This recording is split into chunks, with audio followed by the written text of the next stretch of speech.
தமிழக அரசு ஊழியர்கள் மற்றும் பொதுமக்களின் நீண்டகால கனவான சொந்த வீடு கனவை நனவாக்கும் வகையில் தமிழ்நாடு வீட்டு வசதி வாரியம் இப்பொழுது ஒரு மிகப்பெரிய அதிரடி அறிவிப்பை வெளியிட்டுள்ளது. சென்னை நந்தனத்தில் உள்ள வாரிய தலைமை அலுவலகத்தில் நடைபெற்ற உயர்மட்ட ஆய்வுக் கூட்டத்தில் வீட்டு வசதி மற்றும் நகர்ப்புற வளர்ச்சித்துறை அமைச்சர் ராஜ்குமார் அதிகாரிகளுக்கு பல முக்கியமான உத்தரவுகளை பிறப்பித்துள்ளார். இந்த திட்டத்தின் கீழ் அரசு ஊழியர்களின் நலனை மேம்படுத்துவதே முதன்மை நோக்கமாக கொள்ளப்பட்டுள்ளது. குறிப்பாக அரசு அலுவலர்களுக்கான சொந்த வீடு கட்டும் திட்டம் மற்றும் தமிழ்நாடு நகர்ப்புற வாழ்விட மேம்பாட்டு வாரிய குடியிருப்புகளை மறு கட்டுமானம் செய்யும் பணிகளை தீவிரப்படுத்த வேண்டும் என அமைச்சர் அறிவுறுத்தியுள்ளார். அது மட்டுமல்லாமல் முதல்வரின் முன்னெடுப்பு திட்டத்தின் கீழ் பெறப்பட்ட கோரிக்கை மனுக்கள் மீது மிக விரைவாக நடவடிக்கை எடுத்து தகுதியான ஒதுக்கீட்டாளர்களுக்கு குடியிருப்புகளை வழங்கவும் உத்தரவிடப்பட்டுள்ளது. தமிழகத்தின் மிக முக்கியமான துணை நகர திட்டங்களான திருமழிசை, மதுரை உச்சப்பட்டி, தோப்பூர் மற்றும் புதுக்கோட்டை, உள்ளூர் ஆகிய பகுதிகளில் நிலவி வரும் மேம்பாட்டு பணிகளில் இனி அரசு தனி கவனம் செலுத்த உள்ளது.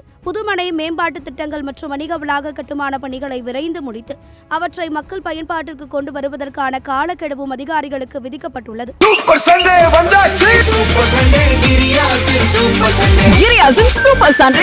இந்த திட்டத்தின் மிக புரட்சிகரமான மாற்றாக இனி வீட்டு வசதி வாரியத்தின் அனைத்து சேவைகளும் முழுமையாக இணைய வழியில் மட்டுமே நடைபெறும் என அறிவிக்கப்பட்டுள்ளது. தமிழ்நாடு முழுவதும் பல்வேறு திட்டங்களின் கீழ் கட்டப்பட்டு தற்போது வரை விற்பனையாகாமல் தேங்கி கிடக்கும் குடியிருப்புகள் மற்றும் மனைகள் அனைத்தையும் இனி பொதுமக்கள் ஆன்லைன் மூலமாகவே வாங்கிக் கொள்ளலாம். இதன் மூலம் இடைத்தரகர்களின் தலையீடு முற்றிலுமாக தவிர்க்கப்பட்டு மிகுந்த வெளிப்படைத்தன்மையுடன் சாமானிய மக்கள் தங்களுக்கு தேவையான வீடுகளை பெற வழிவகை செய்யப்பட்டுள்ளது. வாரியத்தின் சேவைகளை டிஜிட்டல் மயமாக்குவதன் மூலம் பொதுமக்களின் அலைச்சலும் நேர விரயமும் பெருமளவு குறையும் என எதிர்பார்க்கப்படுகிறது.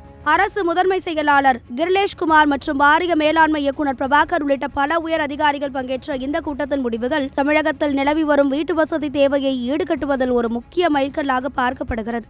நவீன தொழில்நுட்பத்தை புகுத்தி அரசு ஊழியர்கள் மற்றும் பொதுமக்களின் வாழ்க்கை தரத்தை உயர்த்த முதல்வர் விஜய் தலைமையிலான அரசு எடுத்துள்ள இந்த அதிரடி நடவடிக்கைகள் தமிழக அரசியல் மற்றும் நிர்வாக வட்டாரத்தில் பெரும் வரவேற்பை பெற்றுள்ளன. சொந்த வீடு என்ற லட்சியத்தோடு காத்திருக்கும் ஆயிரக்கணக்கான குடும்பங்களுக்கு இந்த அறிவிப்பு ஒரு மிகப்பெரிய நம்பிக்கையை விதைத்துள்ளது.